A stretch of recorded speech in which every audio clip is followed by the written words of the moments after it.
Bonsoir à tous les potos, bienvenue dans cette nouvelle vidéo. Des infos viennent de tomber, déjà sur deux infos. Déjà la première, Mercato du côté des arrivées. Leonardo serait très proche de frapper un très gros coup avec ce joueur qu'on vous présente ici. Donc comme vous pouvez le savoir, Leonardo est très actif durant ce mercato estival. Après avoir réussi à équilibrer les comptes du club au soir du 30 juin passé, le directeur sportif du PSG a déjà annoncé ses deux premières recrues. Aux dernières nouvelles, il serait proche de frapper un grand coup à 8 millions d'euros, comme on voit ici, avec cette pépite uruguayenne dont Leonardo est sur les traces. Donc après avoir réussi deux jolis coups pour environ 20 millions d'euros avec Pablo Sarabia et Ander Herrera, le patron du recrutement du PSG pourrait prochainement récidiver sur le marché des transferts. En effet, selon nos informations, Leonardo serait sur les traces d'une pure merveille sud-américaine qu'on voit ici. Donc c'est un talent précoce apparemment. Ivan Franco, 19 ans, a déjà disputé 51 rencontres de Primera Division au Paraguay sous le maillot de Libertad, son club formateur, avec lequel il a marqué 12 buts cette année. On va voir un peu son jeu avec une vidéo ici, on va vous le présenter en même temps. Talent précoce, Ivan Franco, 19 ans, a déjà disputé 51 rencontres, 12 buts avec son club.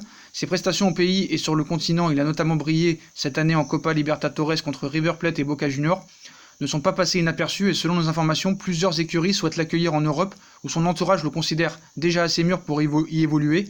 Et parmi les prétendants du jeune milieu offensif paraguayen, le PSG figure en excellente position selon le média. Leonardo, le patron du recrutement de l'écurie francilienne, serait même déjà très en avance dans les négociations avec les dirigeants de Libertad, ainsi qu'avec les représentants d'Ivan Franco. Il serait même prêt à payer immédiatement la clause libératoire du jeune homme qui ne s'élève qu'à 8 millions d'euros seulement. Donc je vois venir déjà en commentaire ceux qui vont dire « Ouais, mais c'est pas les joueurs qu'on attend au Paris Saint-Germain, nous on veut des stars, on veut des grands joueurs qui nous permettent de passer un cap. » Je suis désolé, tous les grands joueurs qu'on a achetés ne nous ont jamais fait passer un cap.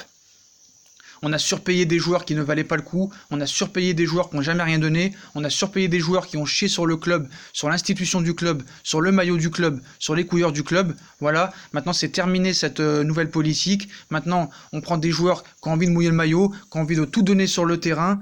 Je vous remets un peu les images, qui ont tout envie de donner sur le terrain, qui ont envie de tremper le maillot à la fin du match, à l'instar de Herrera, de Sarabia, qui ont dit qu'ils étaient heureux de venir au Paris Saint-Germain, qui sont impatients de découvrir le Parc des Princes, de jouer avec leurs nouvelles couleurs, de tout donner pour faire passer un cap au PSG. Et c'est ça qu'on veut maintenant dans cette mentalité. On a vu qu'avec le dossier de Ligt, on s'est fait respecter. Il a voulu un salaire exorbitant, on lui a pas laissé. On lui a dit tu peux te casser. Et maintenant même la Juve, ils ne le veulent plus. Même l'Ajax, ils commencent à avoir des doutes. Donc c'est vrai que sur ce dossier de Ligt, c'est pas fini encore, on peut l'avoir. Mais voilà, sur tous les... Maintenant Neymar, on a vu que s'il voulait partir, il partirait. Personne n'est irremplaçable. Celui qui veut partir, la porte est grande ouverte. Maintenant, la politique, c'est prendre des chiens, comme les autres clubs qu'ils ont fait avant, prendre des morts de faim sur le terrain qui veulent mouiller le maillot, qui veulent vraiment jouer au foot, plutôt qu'à penser à leur anniversaire, à leur boîte de nuit, à leurs cigarettes et à leur fête d'après-match. Voilà, nous, on veut que des guerriers. Bah voilà les poteaux pour ce joueur paraguayen. Seulement 8 millions d'euros, donc on prendrait pas de risque. C'est vrai que niveau offensif, on a beaucoup de joueurs. Mais bon, à 8 millions d'euros, je pense qu'on prend pas de risque. Il a 19 ans, il est jeune. Donc s'il éclate, peut-être que ça peut être une révélation. Comme aujourd'hui avec Boulka, qui a 19 ans, qui est parti pour être numéro 3 pour l'instant. Mais sait-on jamais, peut-être dans 2-3 ans, il va progresser. Il sera peut-être le futur numéro 1 qu'on attend. En attendant peut-être un nouveau gardien. Et on voulait aussi vous parler d'un peut-être éventuel départ.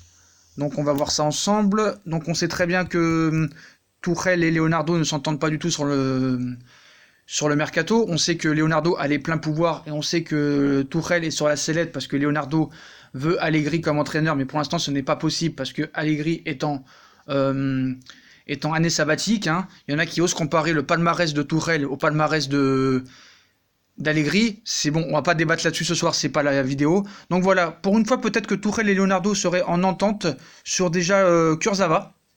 Donc voilà, Kurzawa, donc après avoir passé 4 saisons au PSG, pour moi catastrophique, hein, il devrait prendre le large cet été. Donc Thomas Tuchel et Leonardo, pour une fois, sont d'accord sur ce dossier et ils veulent se débarrasser du latéral gauche. Donc voilà, lors de ce mercato estival.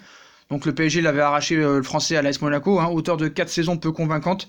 Le latéral gauche de 26 ans devrait vivre un été très agité. Donc selon les informations de Paris United, Juan Bernat, qu'on voit ici, devrait poursuivre son aventure avec le PSG parce qu'il a fait une très bonne saison, il s'est battu. L'ancien du Bayern pourrait ainsi être en concurrence avec Rafael Guerreiro, qui serait plus que jamais sur les tablettes de Leonardo la saison prochaine. Une situation qui ne devrait pas faire les affaires de Layvin Kurzawa. Encore le média français, Leonardo et Thomas Tuchel seraient tous les deux favorables à une vente de leurs défenseurs français. Reste à savoir si le technicien et le directeur sportif du PSG trouveront preneur. Voilà, c'est ça le problème, hein, parce qu'apparemment ils demanderaient 20 millions d'euros minimum, et on sait que ça se bouscule pas à la porte pour Kurzawa. Donc voilà, tout ce qu'on sait, c'est que Paris cherche à vendre Kurzawa. Donc voilà, pour faire venir Raphaël Guerreiro. Donc le transfert de Raphaël Guerreiro est tout proche aussi du Paris Saint-Germain. Mais le problème, c'est qu'ils attendent d'abord de trouver une porte de sortie à Kurzawa pour récupérer des liquidités. Voilà les potos. Donc on refait vite fait un petit débrief. Paris est sur le point de finir le transfert de Franco. Voilà, cette petite pépite, apparemment 8 millions d'euros, donc on ne prendrait pas de risque. Et le dossier est très proche d'être finalisé. Leonardo va accélérer sur ce dossier début de semaine prochaine, voire dès demain, et est prêt à payer la clause libératoire de 8 millions d'euros, ce joueur de 19 ans qui a brillé cette année en Copa Libertadores et en championnat paraguayen, donc on ne prendrait pas de risque, 8 millions d'euros. Et voilà, la politique a changé. Maintenant, on prend des bons petits joueurs, des jeunes, à moindre coût pour peut-être faire en devenir des stars. Voilà le nouveau projet du Parisien, c'est finir de surpayer les stars. Et pour Kurzawa, comme on vous a dit, Kurzawa, Paris cherche à s'en débarrasser et est prêt à le laisser partir pour 20 millions d'euros pour laisser place à Guerreiro. Voilà les potos pour cette nouvelle vidéo mercato du jour. On vous tient en direct. Ça vient de tomber pour Franco, hein. C'est pour ça que je vous ai fait la vidéo. Ça vient de tomber il y a exactement 20 minutes. Donc voilà les potos, comme d'habitude, hein, si on a kiffé la vidéo, on like, on partage, on s'abonne. Dites-moi en commentaire ce que vous pensez de ce nouveau joueur qui va peut-être signer au PSG. Léo Franco, on vous a montré une vidéo, hein, vous pouvez aller voir des vidéos, penser ce qu'il pense. Moi je pense qu'on prend pas trop de risques et c'est bien de faire confiance à des joueurs comme ça. Donc on verra la semaine prochaine si il signera ou pas au Paris Saint-Germain. Et Kurzawa est sur le départ en attendant Raphaël Guerreiro. Voilà les potos, je vous souhaite une bonne soirée, une bonne nuit et à une prochaine pour une prochaine vidéo. Pour Mercato, toujours allez Paris et je vous souhaite à tous une très bonne nuit. Vous êtes les meilleurs, à tous. Allez Paris.